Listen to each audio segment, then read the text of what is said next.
بسم اللہ الرحمن الرحیم۔ شروع اللہ کے نام سے جو بڑا مہربان نہایت رحم والا ہے۔ سوال نمبر 1، حضرت ابوبکر صدیق رضی اللہ تعالیٰ عنہ اسلام قبول کرنے سے پہلے کیا کام کرتے تھے؟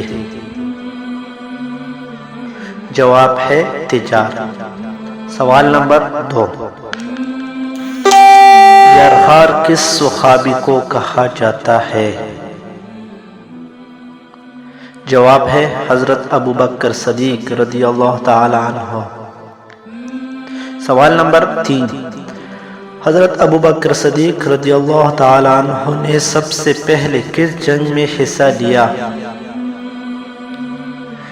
جواب ہے جنگ بدر۔ سوال نمبر 4، مردوں میں سب سے پہلے کس نے اسلام قبول کیا؟ جواب ہے حضرت ابوبکر صدیق رضی اللہ تعالی عنہ نے۔ سوال نمبر 5، کس صحابی رسول نے جنگ تابوک میں گھر کا سارا سامان حضور صلی اللہ علیہ وسلم کے حوالے کر دیا؟ جواب ہے حضرت ابوبکر صدیق رضی اللہ تعالی عنہ نے۔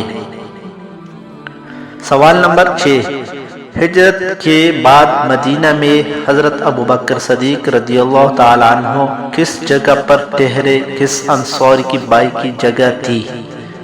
جواب ہے حضرت خارجہ بن زید رضی اللہ تعالی عنہ۔